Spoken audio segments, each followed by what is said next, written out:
semakin banyak industri gitu ya, maka kompetitor pun semakin banyak gitu. Artinya pemain-pemain industri juga semakin banyak gitu ya. Maka akhirnya di situ mulailah gitu ada diferensiasi gitu ya. Nah, ketika diferensiasi itu gitu ya, para pelaku industri itu mencoba menggali value ya, menggali value dari sebuah produk. Ya, maka ini muncul istilah marketing 2.0. Nah, muncul segmentasi di era marketing karena setiap customer memiliki needs yang berbeda-beda, begitu ya. Jadi tadi hasrat manusia itu beda-beda gitu ya. Selera orang beda-beda gitu ya. Selera orang beda-beda. Kalau di zaman 1.0 gitu ya, orang bisa dipaksa dengan hanya satu produk saja gitu. Tapi di zaman dengan banyaknya pilihan produk gitu ya, maka customer pun mulai sedikit manja begitulah ya, sedikit manja artinya mereka mulai milah-milah gitu ya. Nah, maka perusahaan pun mulai menciptakan berbagai jenis produk dengan harga yang lebih affordable ya, sesuai dengan sasaran customer yang dituju. Mulai dari segi harganya, mulai dari segi kemasannya, mulai dari segi value-nya, ini mulai dirubah nih di marketing 2.0. Ya. Nah, kemudian berkembang lagi menjadi marketing 3.0. Bagaimana di sini ada humanity gitu ya, sentris. Artinya kalau tadi sebatas customer, kalau sekarang lebih ke humanity-nya. Humanity sentrisnya. Jadi artinya sebuah upaya yang tadi udah persaingan sudah semakin besar gitu ya, industri semakin banyak, diferensiasi juga semakin banyak, needs orang juga semakin berkembang gitu ya, dan berbeda-beda, maka pemasar dituntut untuk kreatif gitu ya, untuk menangkap bahwa sebetulnya ada needs yang tertutupi gitu ya, needs yang tidak terungkap dari customer. Nah, apa itu needs-nya? Nah, needs dari customer itu gitu ya, kalau tadi itu hanya sebatas kebutuhan hasrat ini aja ya, hasrat dasar gitu ya. Tapi ternyata di era 3.0 itu lebih spiritual, itu lebih meningkat gitu ya. Jadi ada orang yang emosi pun semakin ini pingin berharga pada orang lain, artinya humanity lah ya. Bahwa apalagi dengan berkembangnya era penjajahan seperti itu ya, era penjajahan di situ bahwa ada kaum-kaum yang tertindas gitu, kemudian ada negara-negara yang arogan seperti itu. Nah, maka mulai muncul tuh gitu ya, mulai muncul humanity, human sentrisnya gitu ya, jadi rasa kemanusiaan gitu ya, rasa kemanusiaan. Maka produk-produk pun sudah mulai ke sana gitu ya, tidak hanya sekedar tadi menjual produknya, tidak hanya sekedar merubah kemasannya, tidak hanya sekedar menambah diferensiasinya gitu ya, tapi produk ini juga sudah mulai memikirkan dampak sisi humanity-nya. Maka muncul konsep CSR gitu ya, corporate social responsibility. Begitu ya, bagaimana sebuah perusahaan itu peduli gitu ya, peduli terhadap lingkungan sosial sekitarnya. Mulai dari perusahaannya, kemudian mulai dari produknya, mulai dari budaya kerjanya ya. Nah, di era 3.0 itu sudah memulai memikirkan dampak sosialnya gitu ya.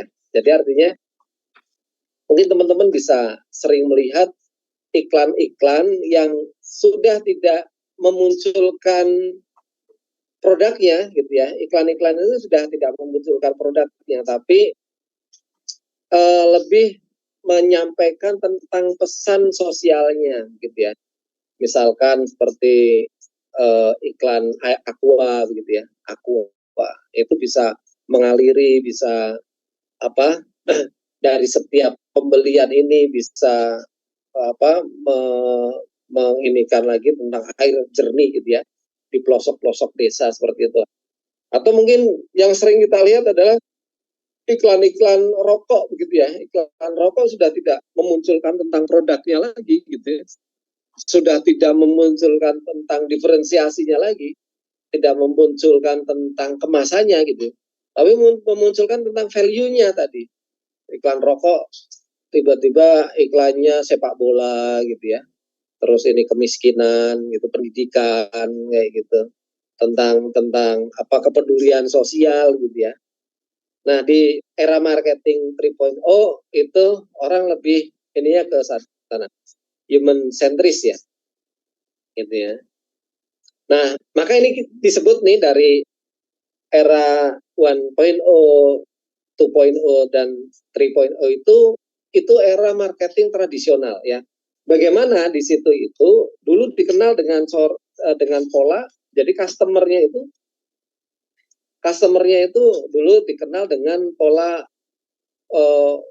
4A gitu ya, 4A. Jadi eh, cara customer membeli itu dulu dikenalnya dengan 4A. Apa itu 4A? 4A itu customernya itu dia akan aware dulu gitu ya. Dia akan mengenal produk ya. Kemudian setelah A yang pertama adalah aware, kemudian yang kedua adalah attitude gitu ya, attitude. Jadi yang pertama aware itu dia mengenal produk dari hasil penawaran sebuah industri-industri gitu ya. Nah, ketika mereka ditawarin gitu ya, mereka mendapatkan penawaran, maka attitude dia kemudian tertarik gitu ya, tertarik dia mempercayai gitu ya. Attitude-nya itu mempercayai penawaran itu, meyakini gitu ya. Kemudian dia akan melakukan act-nya. Nah, action-nya itu apa? Dengan membeli gitu ya. Dengan membeli dan kemudian setelah membeli dia akan action membeli lagi gitu ya. Jadi 4A gitu ya, dari aware, attitude, kemudian action dan action again gitu ya.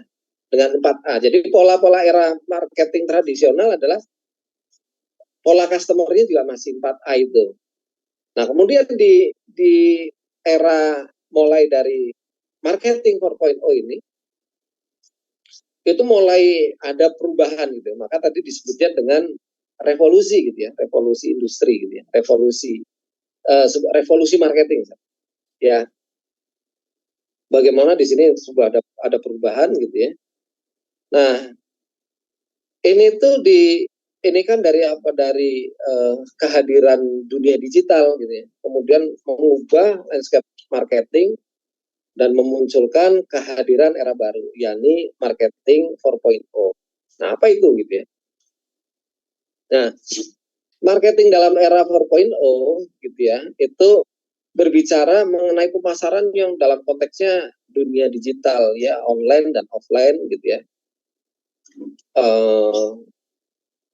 Terus pada era ini dikenal pula dengan New Customer Experience atau CX ya, yang terjadi pada setiap tahapan customer journey-nya. Ya. Jadi kalau tadi customer journey-nya itu hanya 4 gitu ya, aware, attitude, act, dan act again gitu ya.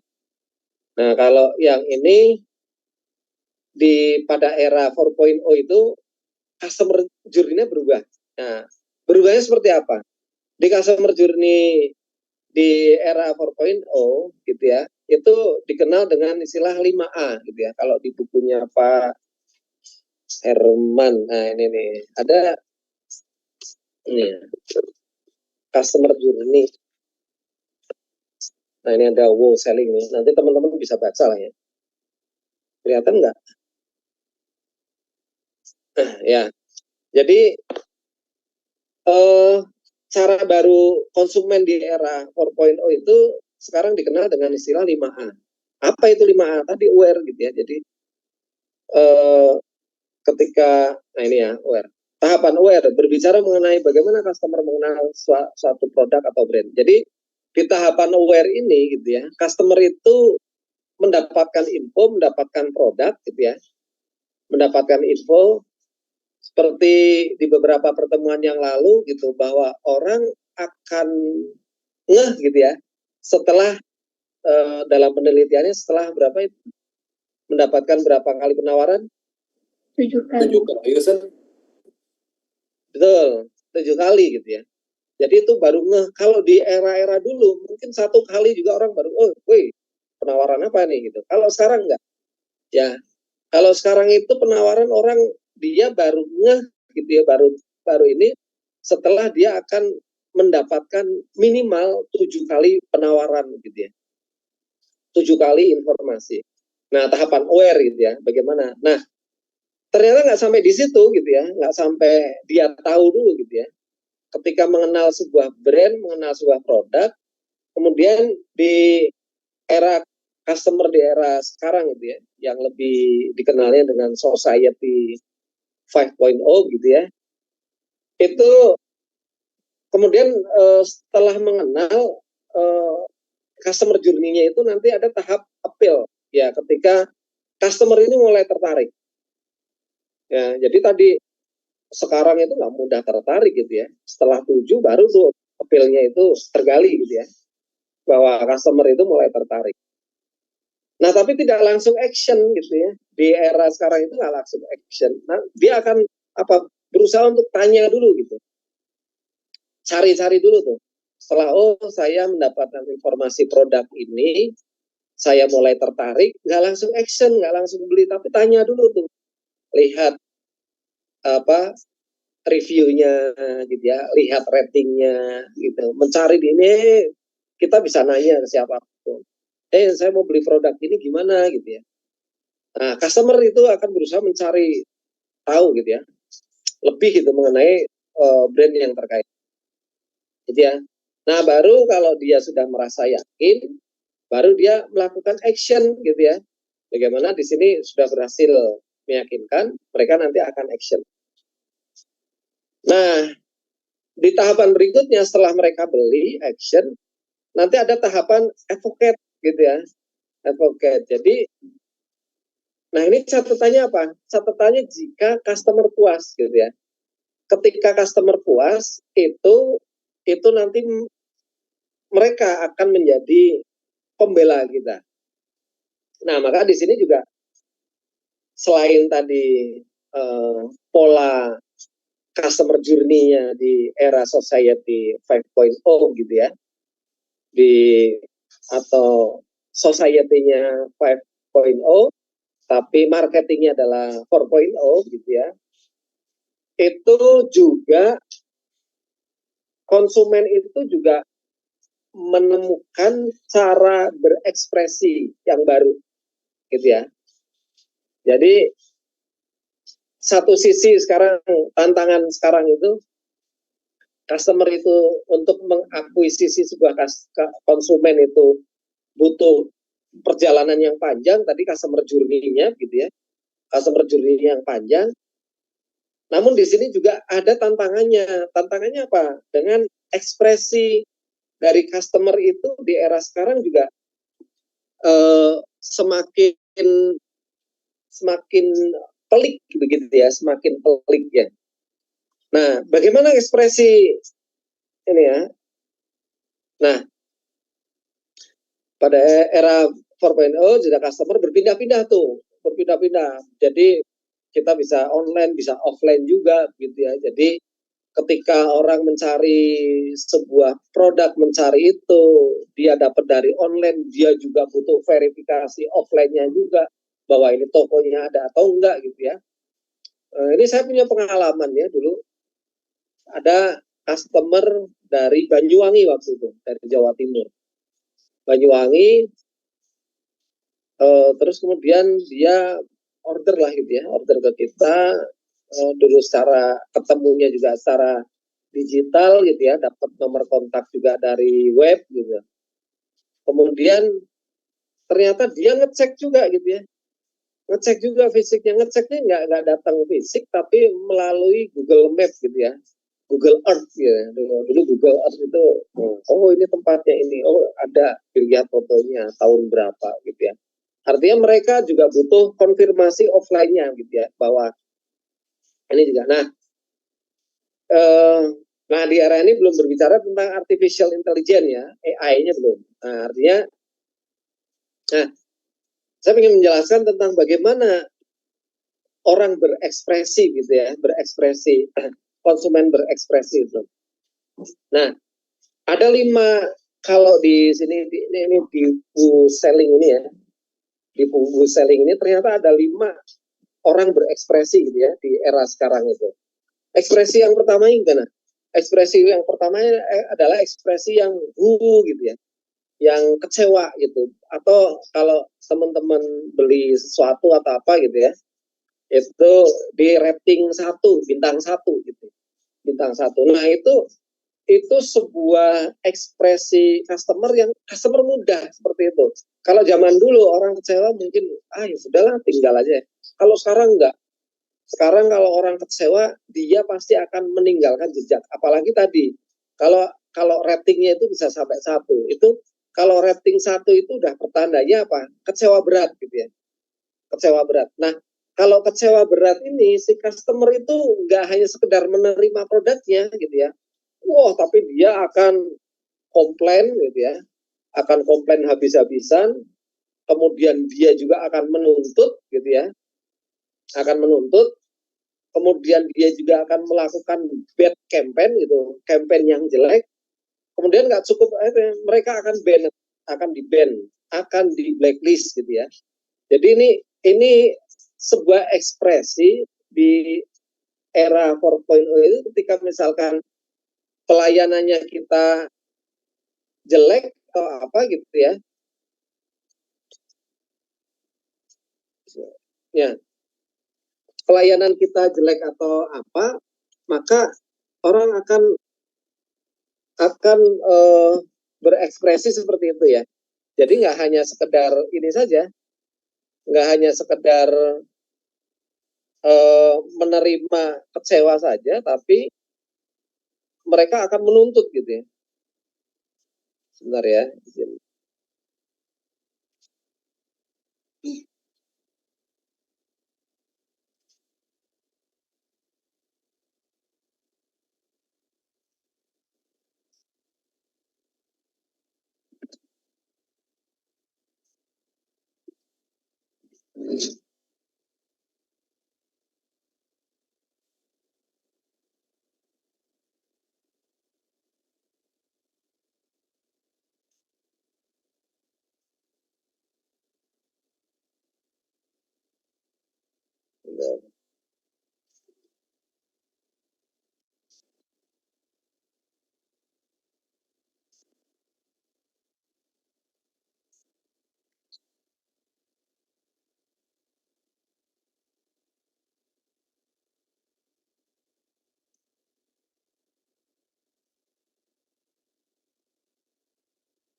Baik ya, lanjut. Sorry.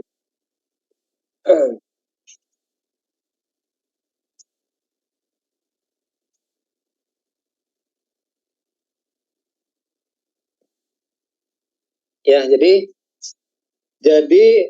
ekspresi konsumen di era sekarang itu lebih harus diwaspadai. Jadi mereka ketika misalkan memberikan rating 1, ya itu tandanya sudah kecewa berat, kemudian dia akan melakukan komplain, kemudian dia akan menuntut gitu ya, kemudian dia akan melakukan bad campaign, kemudian dia akan ban gitu ya, atau blacklist gitu ya, di blacklist. Nah ini yang harus teman-teman pahami gitu ya. Nah kemudian ekspresi yang kedua adalah ekspresi kalau di ini adalah ekspresi bintang 3 gitu, bintang 2 sorry, bintang 2 atau mungkin kalau di emot ya, di emot. Kalau di rating 1 itu, di rating 1 tadi emotnya emot yang nangis itu ya, wah udah nangis, atau emot yang marah gitu, apa merah gitu ya, nangis dan merah tuh udah. Itu ekspresinya seperti itu. Kalau yang kedua adalah dia udah kecewa gitu, udah kecewa. Nah, biasanya di rating kedua itu dia akan kecewa, kemudian komplain, tapi diam gitu ya, dan tidak akan balik lagi, pasti gitu ya. Nah, kemudian nanti ada ada ekspresi yang ketiga. Ekspresi yang ketiga atau rating bintang 3 gitu ya. Ekspresinya nanti orang biasa aja datar, oh oke gitu ya. Kalau di buku selling ini dia hanya berekspresinya, oh ya oke gitu ya. Dia oke, tidak kecewa, tapi tidak merekomendasikan gitu ya. Jadi ketika misalkan ditanya, ada mau beli ini gitu, padahal kemarin kita beli gitu ya. Dia paling coba aja cari di mana gitu, di marketplace itu ada gitu. Tapi enggak merekomendasikan bisnis kita. Gitu ya. Dan jadi itu ekspresi yang ketiga. Ekspresi yang keempatnya adalah ekspresi kalau di buku ini adalah ekspresi aha gitu ya. Jadi matanya berbinar-binar gitu ya. Itu bintang 4. Kalau bintang 4 itu ada ungkapan gembira, senang, testimoninya baik, kemudian dia merekomendasikan ke customer lainnya. Ini yang disebut dengan advokat gitu ya, advokat. Jadi udah mulai mengenalkan gitu ya, mengenalkan produk-produk kita. Nah, kemudian ada ekspresi yang kelima adalah bintang 5. Ketika mereka puas, mereka merasa takjub, mereka merasa excited gitu ya, mereka merasa istimewa, maka dia akan memberikan ekspresi yang bintang 5 atau ekspresi yang wow gitu. Wow gitu. Makanya ini wow selling gitu. Bagaimana membuat ekspresi itu yang wow gitu ya. Nah, mereka nanti akan merekomendasikan, pasti itu merekomendasikan. Tidak hanya itu, mereka nanti juga akan menjadi mitra gitu ya, menjadi mitra dari kita. Nah, artinya ini ekspresi ini juga harus difikirkan ya ketika kita menjalani. Nah, kemudian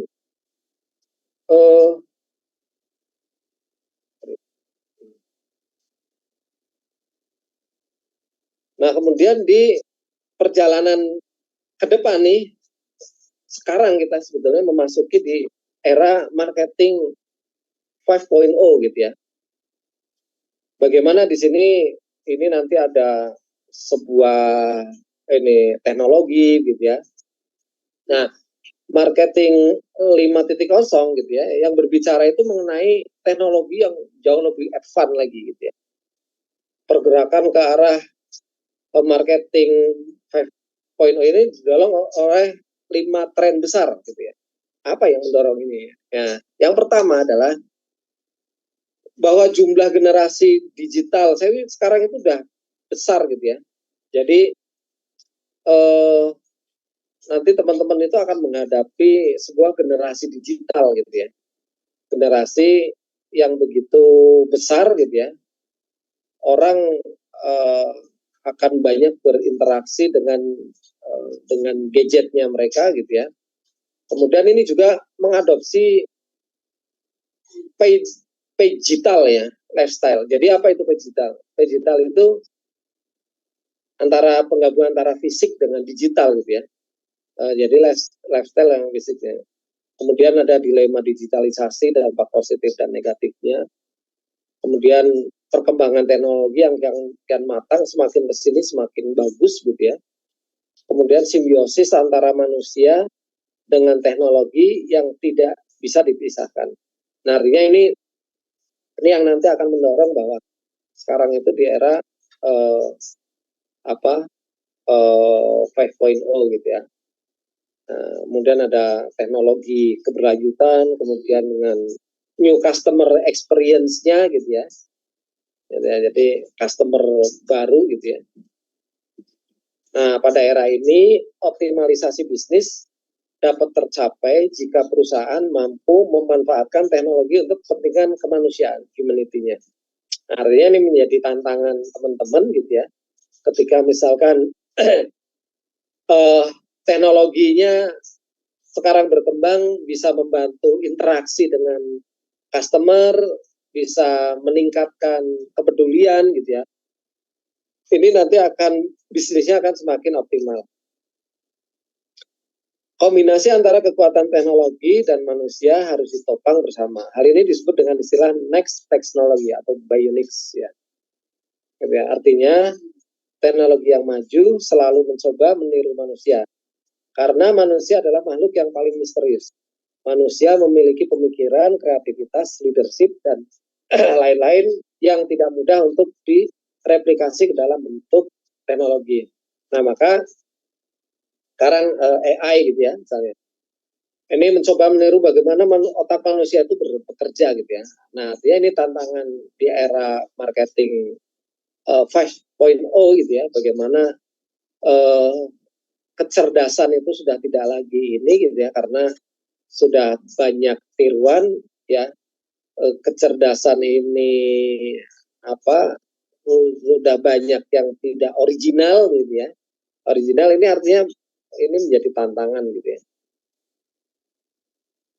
Tidak berhenti sampai di situ, kemampuan sensing manusia telah mendorong kehadiran sensor teks, kemampuan moving melahirkan robotik, kemampuan berimajinasi menghasilkan mixed reality, hingga cara manusia dalam berkoneksi direplikasi dalam bentuk IoT gitu ya, atau blockchain ya. Ini yang disebut dengan dunia ketiga gitu ya.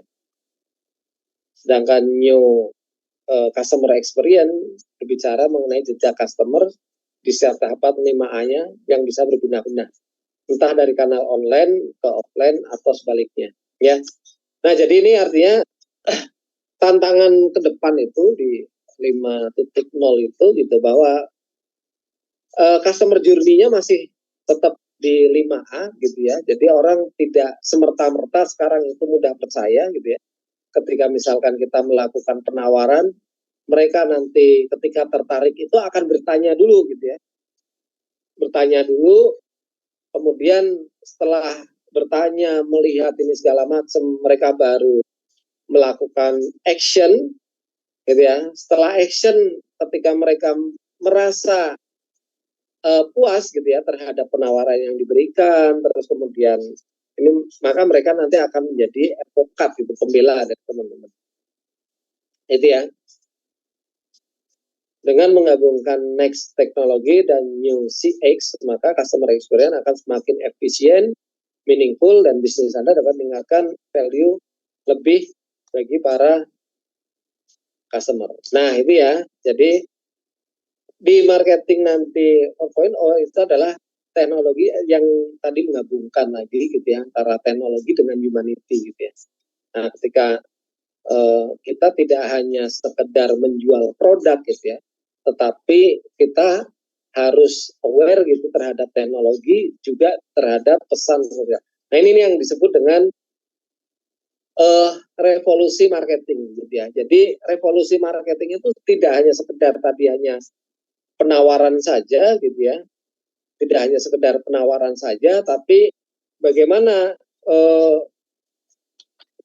marketing itu yang bisa tadi meningkatkan value, juga bisa mengkolaborasikan dengan teknologi gitu ya.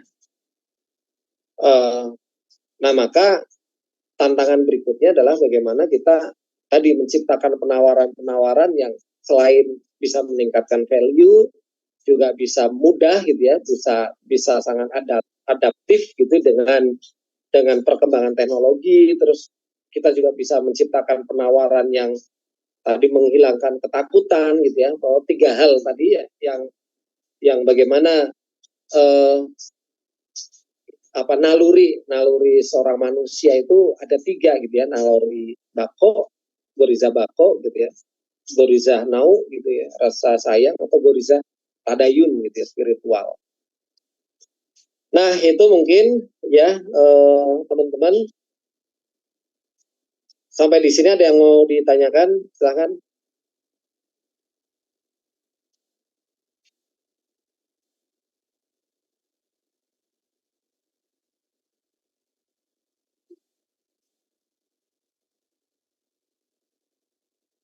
Ayo yang mau bertanya, seru banget itu materinya.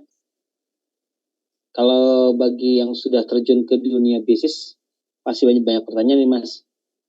Oh iya, ini ngomong-ngomong kemarin gimana nih tugas yang yang sudah di ini kan dari produk, terus kemudian kemarin bagaimana kita meng-create sebuah bisnis gitu ya. Kalau dari BMC-nya itu produknya apa aja? Coba siapa yang bisa menceritakan sedikit spill nih dari BMC-nya? Ayo, mulai dari ketua kelasnya dulu, boleh. Coba ketua kelasnya menyampaikan.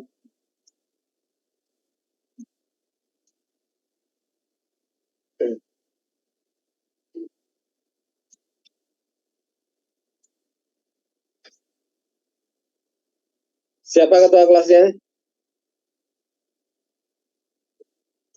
Mangga, yo Lutfi. Saya belum sempat ngecek satu persatu tuh tugasnya.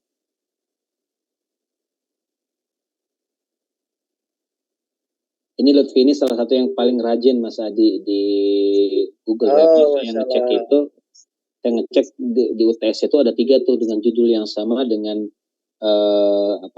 ukuran file yang sama. Ada UTS BMC Lutfi. Insyaallah, coba kita lihat. Atau kalau Lutfi belum ini, mungkin ke siapa? Novel Hakim. Coba sedikit ceritakan nih tentang BMC kemarin, produknya apa gitu ya.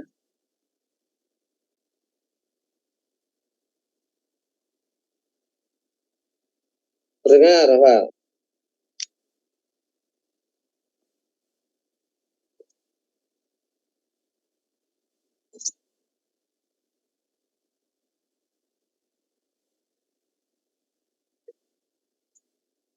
Keripik singkong ya, produk keripik singkong.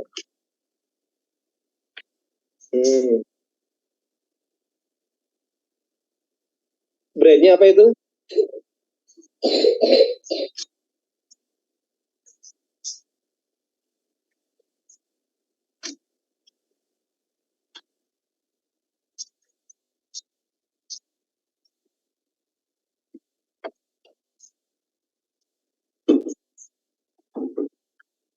Creepy.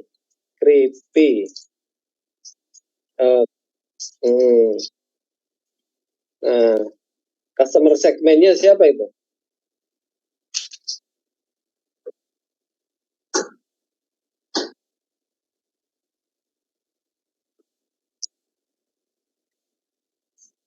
Produk real atau produk ini dummy? Produknya real ini.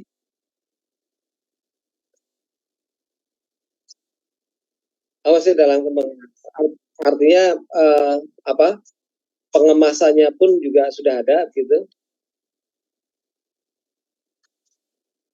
Packingnya belum. Oh ya. Tadi segmentasi pasarnya mana aja itu?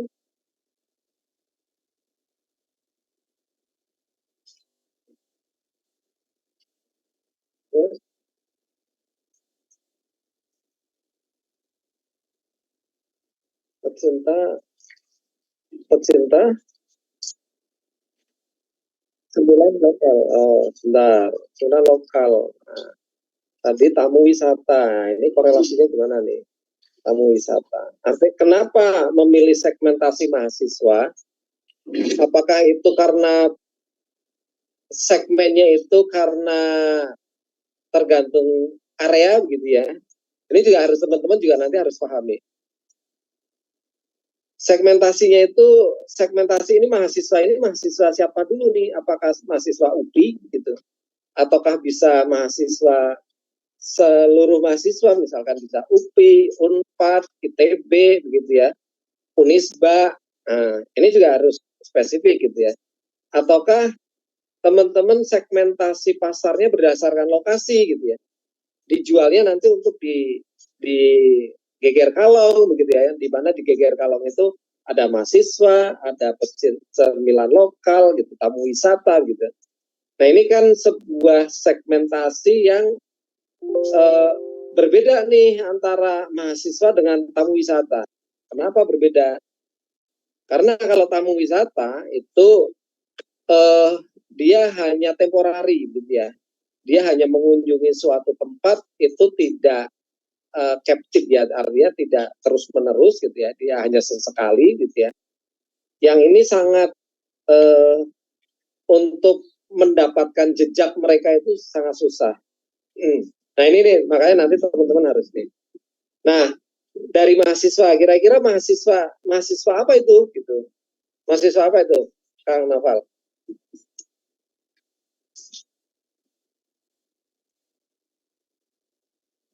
Oh begitu. Jadi artinya segmentasinya bukan mahasiswa, tapi segmentasinya yang dia tinggal di sekitar Geger Kalong, gitu ya. Dimana kebetulan di Geger Kalong itu juga penduduknya itu ada mahasiswa, kemudian ada tamu kunjungan, gitu ya. Nah artinya teman-teman ketika memilih segmentasi itu juga tadi ya berdasarkan apakah berdasarkan wilayah gitu ya, ataukah berdasarkan sebuah ini pekerjaan gitu ya, pekerjaannya nanti ada mahasiswa, kemudian ada pegawai perkantoran gitu ya. Nah oke ya, ini nanti, nah kemudian yang dengan pecinta cemilan lokal, apakah si keripik ini memang di ini kan secara tradisional gitu kan?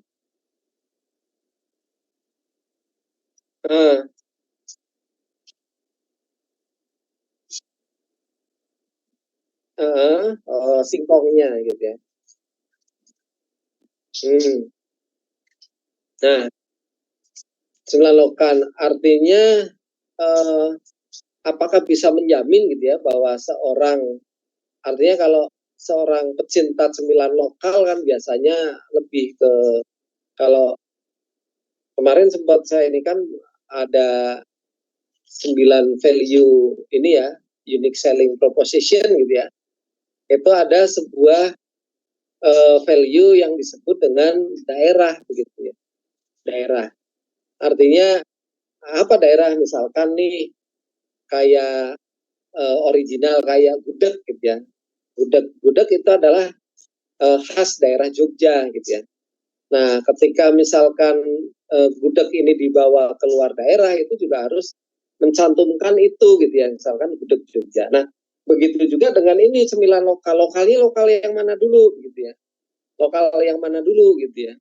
Apakah ada keripik gitu yang sudah ibaratnya menjadi brand sebuah lokal, misalkan ya kayak ubi Cilembu, ya, itu kan atau misalnya keripik mana gitu ya, keripik misalkan kan kayak tahu gitu, ada tahu Sumedang gitu ya yang di ini. Nah ini juga nanti teman-teman harus lebih spesifik itu. Kenapa lebih spesifik? Ini nanti akan menghematkan tadi pola marketingnya. Jadi ketika misalkan kita bisa spesifik itu, menentukan segmentasi pasar gitu ya, maka itu nanti teman-teman akan lebih berhemat ketika melakukan upaya marketing gitu. Ya itu ya. Jadi untuk tadi poin segmentasi pasar, teman-teman harus pahami itu ya. Artinya apakah ini berdasarkan coverage areanya gitu ya, berdasarkan lokasinya, tempat gitu ya. Demografi itu kan ada tempat gitu, ada usia gitu ya. Ada usia. Ini kan kalau mahasiswa, nah apakah antara mahasiswa dengan tamu wisata ini usianya sama gitu. Kan itu teman-teman juga harus ini segmentasinya, berarti soalnya apa, nanti akan mempengaruhi juga dengan nama brand tadi, dengan kemasan gitu ya, dengan bahasa marketingnya gitu ya. Kan antara mahasiswa dengan tamu wisata, sedangkan tamu wisata ya maaf kalau misalkan di DT gitu ya, tamu wisata dari Tauhid itu kebanyakan orang-orang yang udah senior gitu ya, yang usianya udah usia-usia ini, sedangkan mahasiswa itu kan usia-usia Gen Z lah gitu. Ini juga sebuah segmen yang memang teman-teman harus lebih ini spesifikasi. Itu ya artinya teman-teman paham itu. Oke, Naval, segmentasi market. Terus apa lagi kolom yang berikutnya, yang keduanya, yang ketiga, value proposition. Value propositionnya gimana?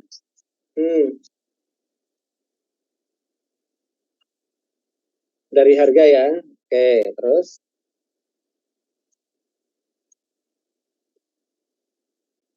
varian rasa ya.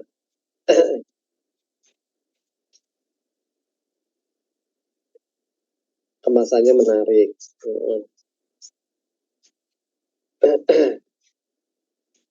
Itu value-nya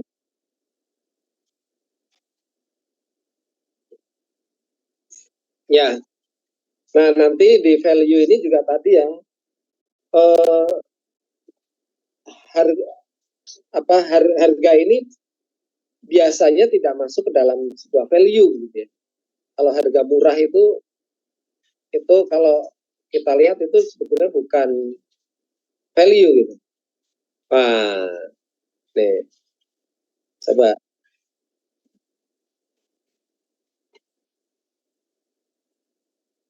Ini punya Noval ya Mas ya?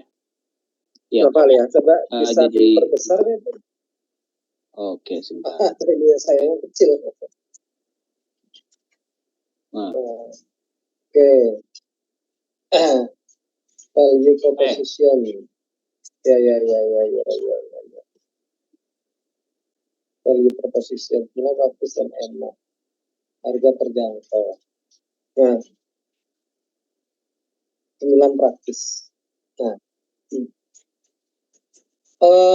Praktis dan enak ini bisa menjadi value gitu ya, praktis. Nah, maka nanti teman-teman kenapa mengatakan praktis gitu ya, apakah dengan kemasan-kemasan yang cukup mudah dibawa gitu ya, terus bentuk kemasannya seperti apa, kemudian harga terjangkau juga. Ini lagi-lagi tadi dengan segmennya itu gitu ya, dengan tamunya, dengan mahasiswa gitu ya. Artinya kalau dikaitkan dengan mahasiswa, sebenarnya antara segmentasi tadi kan mahasiswa dengan tamu wisata ini kan juga rancu ya, tamu kunjungan wisata. Artinya ini range usianya. Jadi kalau di sini customer segmen itu harus di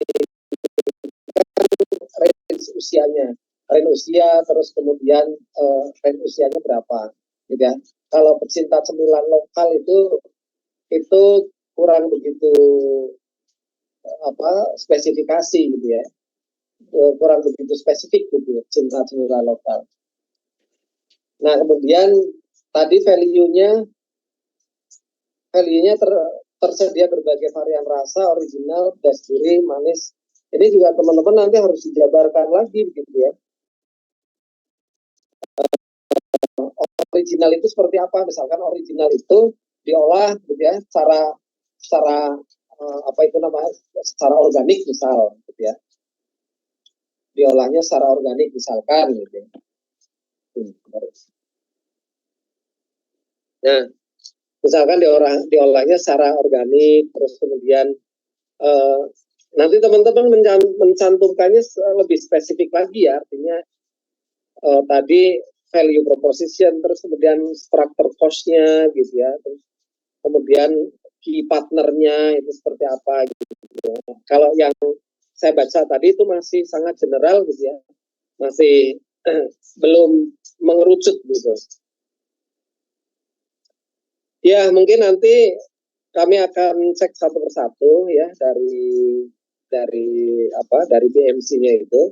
Ya, artinya di pertemuan sesi sekarang ini saya ingin memberikan gambaran gitu kepada teman-teman gitu ya, bahwa bagaimanapun juga yang namanya marketing itu adalah ujung tombak dari sebuah bisnis gitu ya.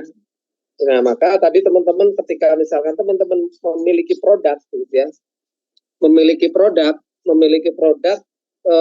tapi tidak memahami peta marketingnya gitu ya, itu yang terjadi ya produk teman-teman juga tidak akan mendapatkan pasar gitu ya.